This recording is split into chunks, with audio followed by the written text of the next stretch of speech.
Good morning, everybody, and welcome into a special edition of an ITG review. Avowed drops later today, special edition if you purchase that or on Xbox Game Pass. Scott and Drew got early access, and they're about to walk us through the game, give us their thoughts. Microsoft needs a win. Let's find out if they delivered or not. Drew, let's start with you. First impressions of Avowed, and tell everybody how far in you are into the game.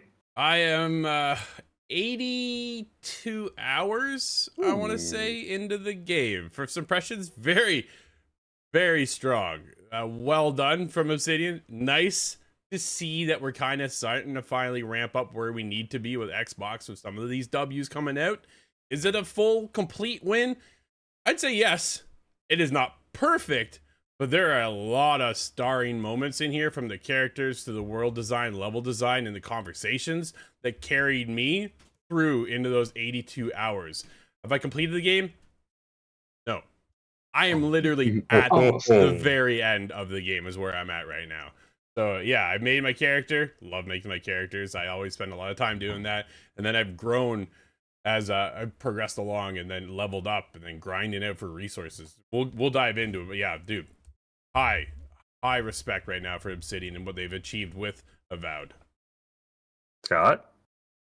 Oh, I have to agree. I have to echo a lot of that there. This is Obsidian swinging on all cylinders. From what I can see, I am approximately 30 hours in. I have to say I would love to put more extra time into it because it did really grab me. And I'll be playing more right up to the very end, but it's interesting because I kind of sped past where Drew was, and then he's shotgunned way further than me now. But I'm hooked into that loop because this is Obsidian at its strongest. This is something where you jump into this world, and it's something that's slightly familiar, being a Pillars of Autumn game or Pillars of Eternity game. Pillars of Autumn. There's a throwback, but it's interesting because you get in and you realize just the depth that there is. Every single part of this game has so much depth, and I spent time just sitting around the campfire listening to my companions speak to each other because it gives you a lot of the lore. And so I was trying to stay afloat just above this incredibly depth lore and super giant universe. And that's really the mark of a good game for me, because as I'm playing it and then as I'm off of the game, I'm thinking about, well, what's the next section? What's the next chapter? What are the next parts of the world that I'm going to explore? Because they're all so vibrant and so wonderful. And it was just different moments. Like you said, there's so many just standout moments as you go through where you just have to stop and go, wow, all right, cancel my appointments. I'm in for the rest of the evening. This is the win that Xbox needed. And like you say, it's not perfect, though. I do have some complaints. Well, look, before we get into your complaints, let's start with the positives. You guys say it's a win. Yeah. Favorite parts of the game so far? What's the good parts? What do you think is going to suck people in and say Xbox and Microsoft are back? Scott? Oh, for me, it's the different conversation interactivity. So there's so many moments where I go, okay, this is really fun. This is really, again, I'm role playing myself, but I'm a little bit more dark, a little bit more evil than I normally would be. And it's those moments where you're able to just talk to somebody and completely put them in their place. And it causes almost laughable moments at times, but then you get into some of the other the real combat, the meat of the game, and I found the combat loop is just so satisfying. It's part combat, part exploration in just the right makeup that captured my attention. This is something I'm going to be thinking about for a very long time. True.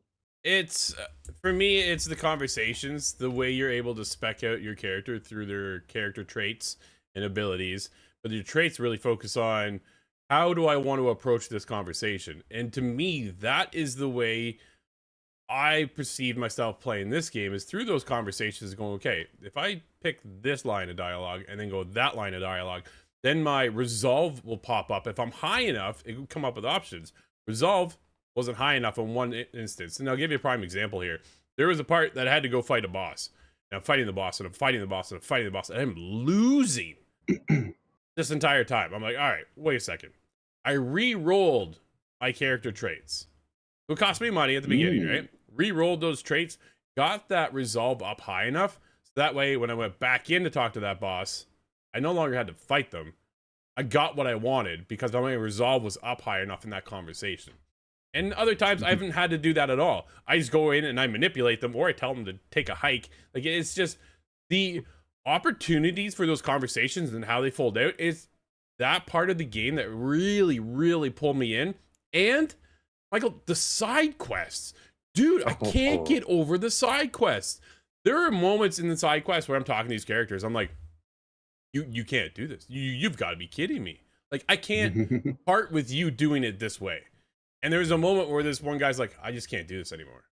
I need you to go get this item for me, and I'm going to end my life. And I was like, no way, right? Like, there's a lot of impact, not only from your characters, but from the side characters. Everybody feels like there's a purpose and a reason why they're there. Not just here's an NPC. You know what I mean? Awesome. Absolutely awesome. Oh, I wanna touch on that because you had some issues with that character and re-rolled your character to do it. I had a fight that was similar. You have to go into a cave. It's the ogre cave. I'll talk about it openly. That fight was just way too hard for me. I tried it many times, it failed many times, so I decided, okay, I'll stealth up to it. We'll see if I can do this the Hobbit way and sneak all the way up to that item, grab it, and sneak all the way out. And it worked, which is interesting, but it kind of highlights two different things for me. One is there's an option, the RPG option, to solve problems the way you want to solve them. That's really cool. But on the other hand, stealth is kind of both not supported and partially supported at the same time. Yeah. So any character, regardless of who you are, you can crouch into the tall grass, as we're very well used to by now, and sneak up and do sneak attacks to people. They're not guaranteed kills, so you're never going to get that ability. And anybody can do it. So there's no rogue character that I'm speccing into, which was a little bit frustrating because I like that kind of character. I'm a stealth archer in every Elder Scrolls game, as we all are. But it forced me to kind of do things a different way, and I appreciate that as well. And just again, to touch on the respecking, I didn't need to respec in one area where I know you had a very hard fight, but mine was just a conversation. Yeah. And I much prefer it that way. That was the interesting part, though, right? Because you went in one direction where I went the other side, and I couldn't get to where I'm like, this is just brutal. So I even bounced out and started upgrading my abilities and things like that, and upgrading my gear. And I'm like, I'm done. I'm like, respec. It was awesome. Oh, there's a ton of gear. Did that get annoying for you at times? Because I was almost annoyed, and then I realized I could send my gear to the camp at any time. I could just press X and it's gone out of my inventory. That was Or awesome. you can break down items at that time right then and there. So as much as there was a ton of items, like a Diablo, it didn't really seem encumbering. That was nice. No, it was the ability to then, hey, I'm encumbered, right? And this happens a lot when you get into survival games, which I love and adore. All of a sudden, you've got too many logs on you, or sticks, or rocks, and things like that. But here, you're gathering so much gear as you go out, and you're like, I gotta go all the way back to camp now. Nope. I just pull up the menu, go to my inventory, and I can just automatically just send it off over to my stash, and it holds there, and that's just it. And I'm done. I'm like, oh, that was so simple. Thank you, right? So they gamified that part of it and made it so much easier and just not so cumbersome. But whatever. No, you guys. King Tang Sung over here going, 3 hours left. Can't wait to finally check this out. Well, congrats there, King. Good luck, buddy. I hope you have a ton of fun playing that like we have. Oh, now, you guys have both said that it was good, but not great. We got to get into the bad. Even the director said last week there's going to be some jank. So even they know there's going to be some jank. So what was the jank for you guys? What were the parts you're like, don't like this. Wonder how they'll handle this when it launches, Drew. Anything that you're kind of like, this didn't hit, and it's still sitting there for me. I don't like it. Early stages of combat for me were a little cumbersome. What happens is you get into this little arena fight, right? And there's no actual like lock on to one particular. So you like hover and it kind of like magnetizes to that closest character, right? The NPC. So there's a healer that will often show up and heal that entire NPC group. Like, I gotta lock onto them to take them out, but you can't. And that's just kind of like, oh man, come on. I want to get through that, right? That's the part I want to get to and go, okay, you die first. And then we go in there. But then there's like a bunch of other bugs, like literal like issues with the game that really kind of went, which dropped my score down, right? Because this could have been way like close to a 10 if this wasn't perfect, right? We'll get the scores here shortly. But it's one of those things. like wait, I get to the third world, so there's like different sections in the map. What game would you compare this to more, Scott? What would you Ooh. compare this to? Because this is for me. This is my first true Oblivion game. I really say to get that I've really kind of All been right. pulled into. But Scott, before you get to that, real quick though, I have one graphical issue. Third world. I get to this third part of the map.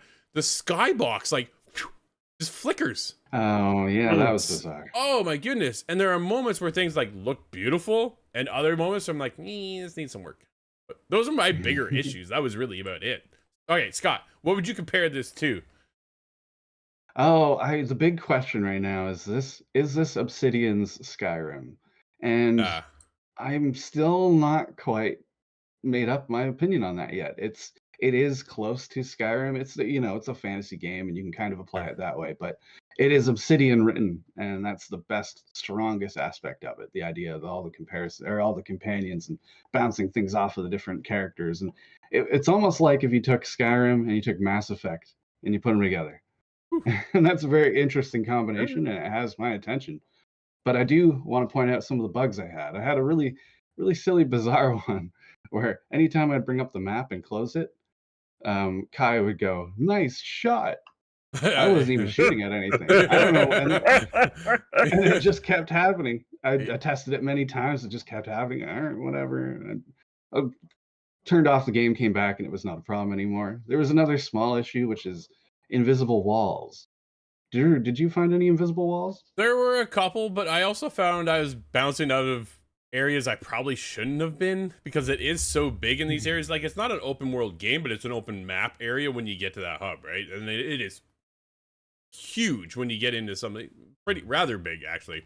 So I'm scaling. I'm like, I probably shouldn't be going this way. And then sure enough, I hit a wall where I'm like, it tells me I'm not supposed to be up here to start with. So I'm going to bounce out. Yeah. There's a couple of them, but I didn't find them too encumbersome at all. I was trying to explore some of the unexplored parts of the map, and I was trying to get to the river. I thought, oh, I'll follow this river all the way up north. Well, you can't jump into the river; it's too far below. You'll die. And so I'm Yeah. climbing the mountainside all the way over there. I said, fine, I've played Skyrim. I'll just climb the mountains. And it does not let you. Eventually, you will hit an invisible wall, and you'll kind of clip into the side of the mountain, and it won't do anything bad. It'll just not let you progress. So there Getting are comments limits here. to play. I think it has the potential to be Obsidian's Skyrim, but it seems more like Skyrim and New World had a love child with a hint of Monster Hunter. Ooh, that's a very interesting combination. Not sure about the Monster Hunter aspect, but yeah, there's a lot of monsters in there that I've been slaying to do by the time now where I am, right at the very end, and I'm up there, I've got legendary gear. I am like rushing through some of these creatures, and I'm like, I got you there. It is so satisfying. I have one issue because you can spec out your companions that you bring along throughout your adventure. It says upgrade your companion, and it just doesn't allow me to move over and pick anything. So I've had to then Oh, you don't bounce have any out. points for them? I have That's points, but I can't spend them. It's a bug. What? It's literally just a bug. So then I've got to bounce out, go on, continue on, and then come back later, and then it allows me to do it. Weird, very, very weird. Oh, Like, that's an issue. I wanna highlight something there based on the New World comment, because I just want to point out that New World, not to make it about New World, this is about Avowed, but the writing in Avowed is just so much stronger. It's And incredible. it's incredible. When you get into some of these character moments, there's one thing that's going to cause controversy. We don't have to name it exactly, but it's the character Kai, we'll just say. And Kai is incredibly well written. You'll have all these moments where you're talking with him, and sometimes he'll give you a full monologue, and you could have the option to just stay silent, let him talk, and let him get it out. And there's a lot of these stories that are very well emotionally written as well, and they're interesting, and I'm actually compelled because I like these characters.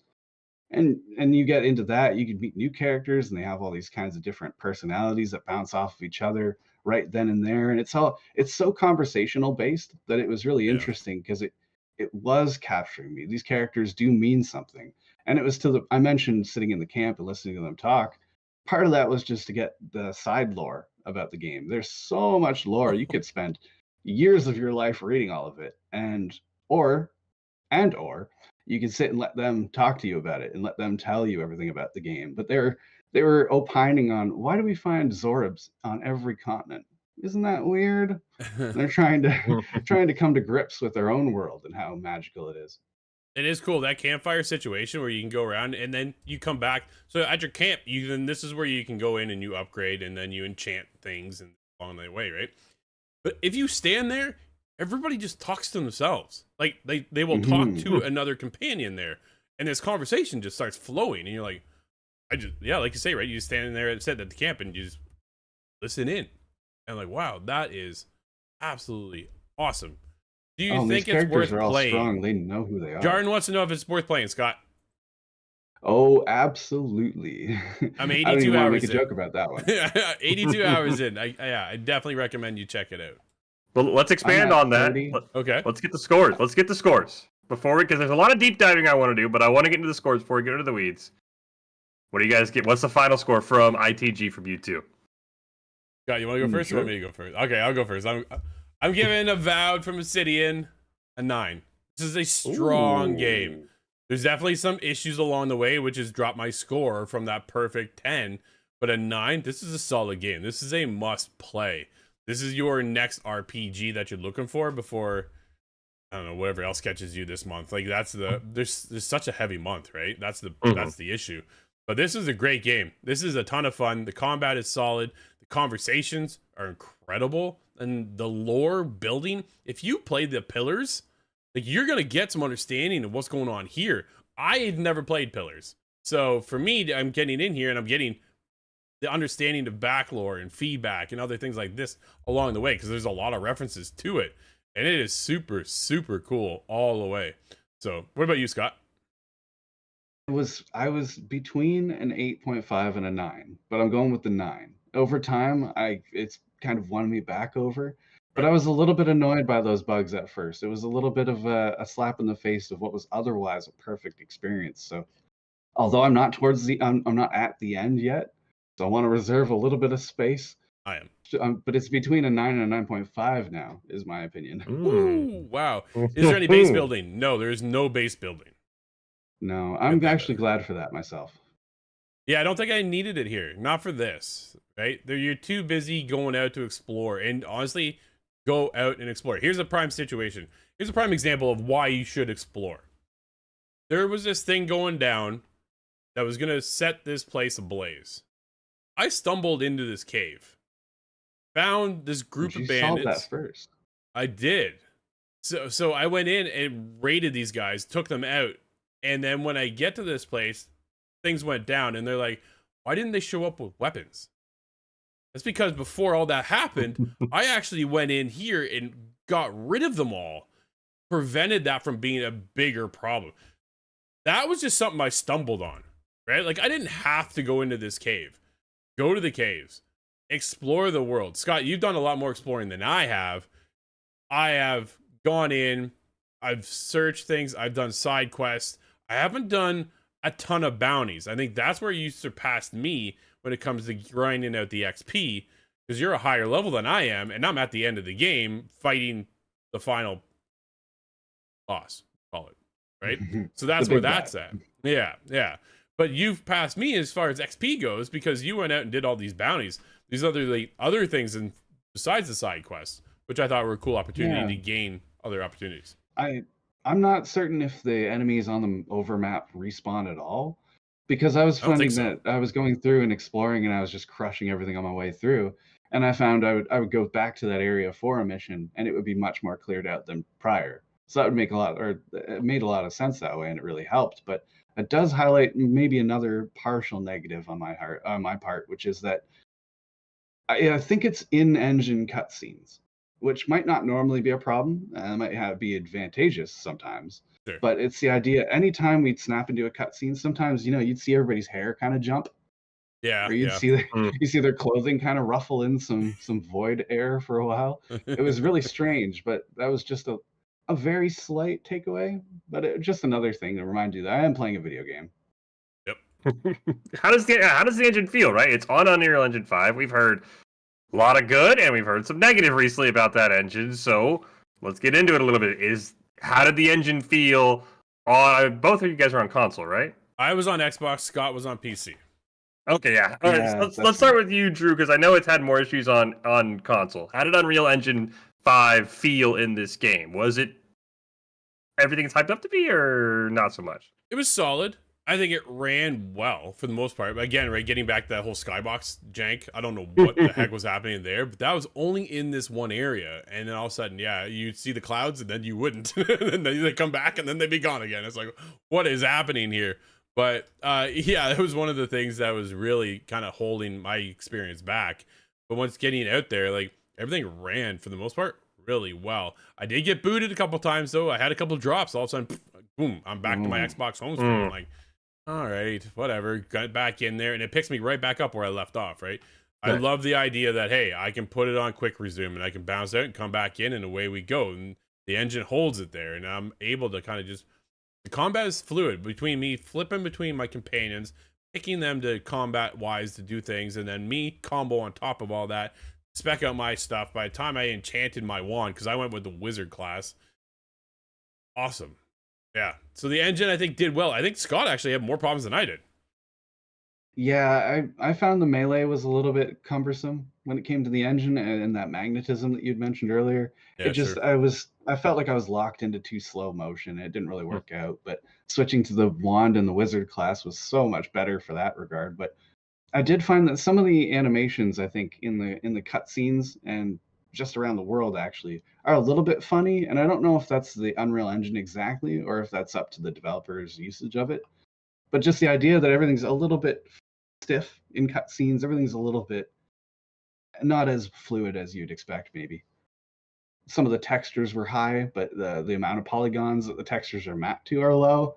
It's a bit of a complex thought there, but Well, I know Drew's gonna have maybe a ton to say on this because you guys talk a lot about the conversations. Everybody's talking. I know anytime I've previewed a game with Drew, the first thing he always says, "Oh, the voice actors are great. Oh, the voice actors aren't so great." How's the voice acting in this game? Is it gonna be one of those where somebody kind of like, oh, snaps you out and you're like, oh man, this is a video game, or is it so good that you're like, wow, I feel like I'm part of the universe? How's the voice acting? Let's start with Scott, because I know Drew always has a ton to say on voice acting. Scott, how did you feel the voice acting was with all the conversations you're doing?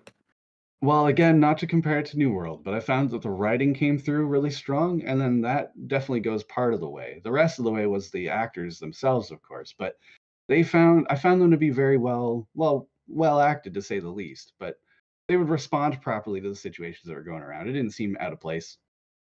Yeah, I'm right there with you. I felt like I was enthralled with listening to the conversations because the voice acting was so good. Oh, Right? good. I felt Good. like Kai everything was... stands out. Kai was fantastic. Like your party, your overall party is really, really good. You get another companion later on. I'm like, you're a little squealy, but that's the character that they designed for her, and I think that was worked out well. But yeah, even from like I know which one you're talking about. That's funny.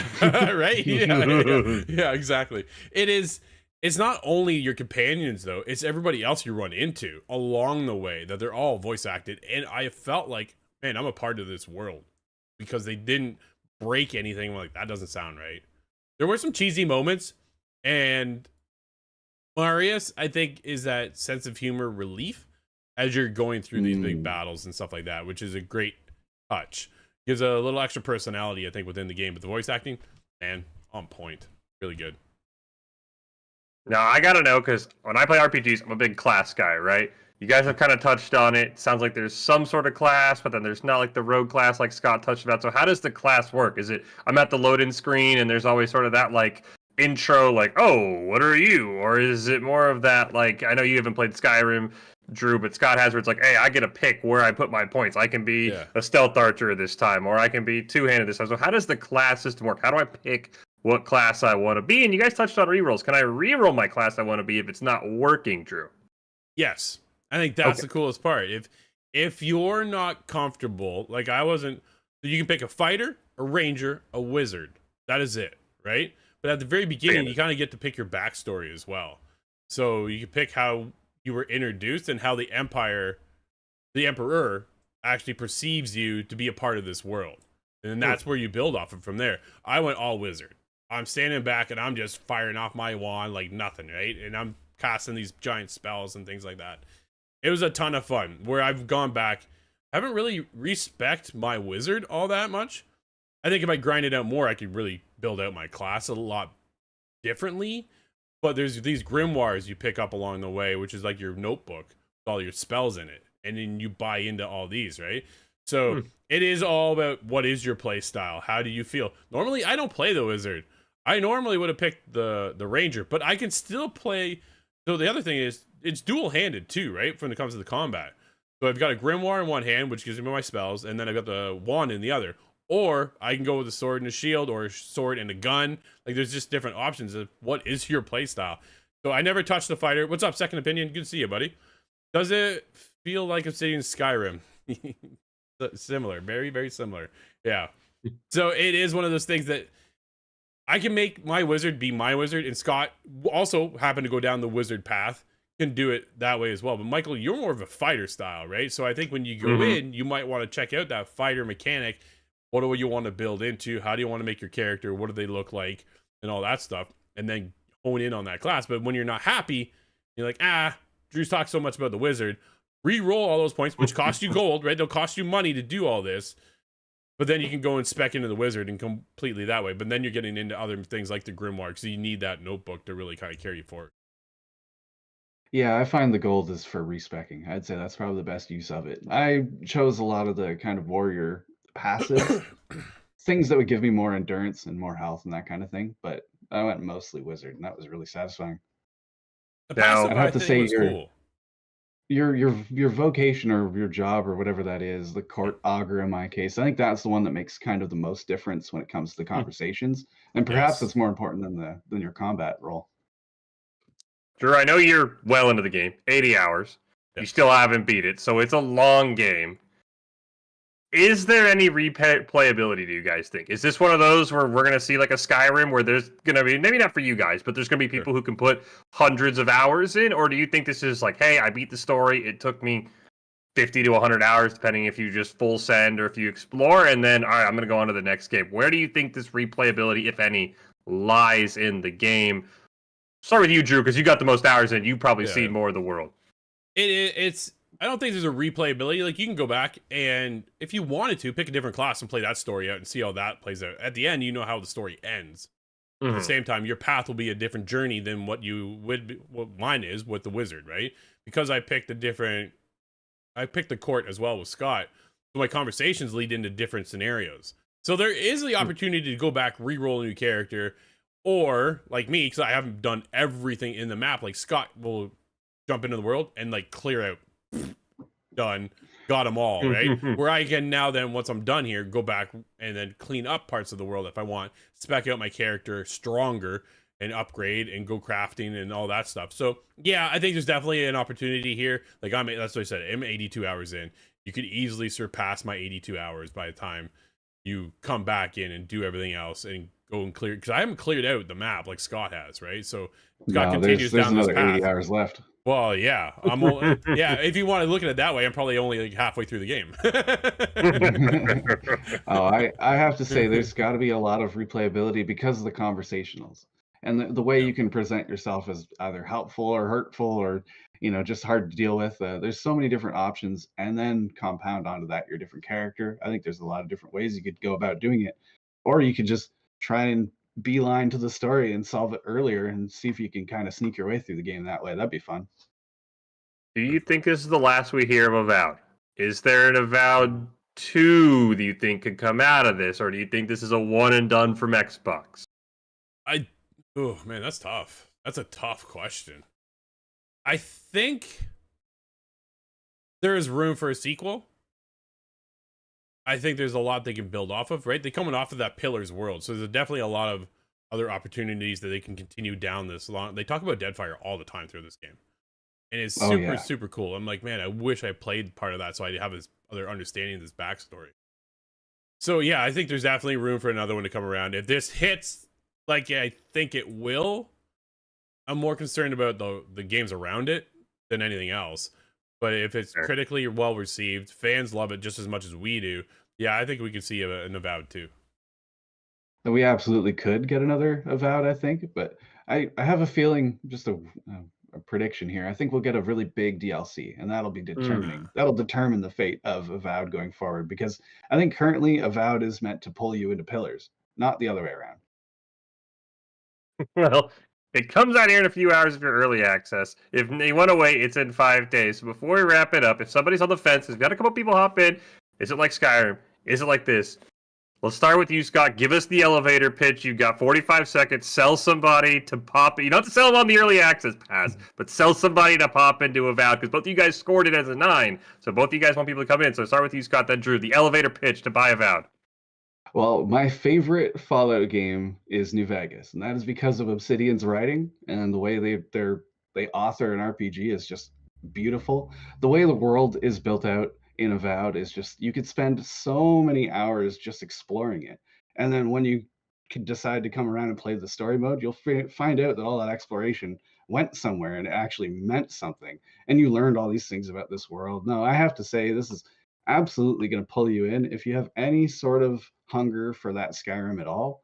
I would compare it to Skyrim, but I'd say it's dare I say better than that. Oh, Skyrim is now a decade Oh. old, so maybe that's a cheap shot. But this is the writing behind Obsidian that really just sells it to me. Yeah, I agree with everything Scott just said. I think that's the biggest thing. If you like exploration, if you love conversation and deep lore, this is a must play, without a doubt. Avowed is one of the best games so far this year. I know it's early, but again, Xbox starting off on fire. There you go. It's coming to Xbox. It's coming to Game Pass. Hope to see you guys there. Thanks for watching, everybody.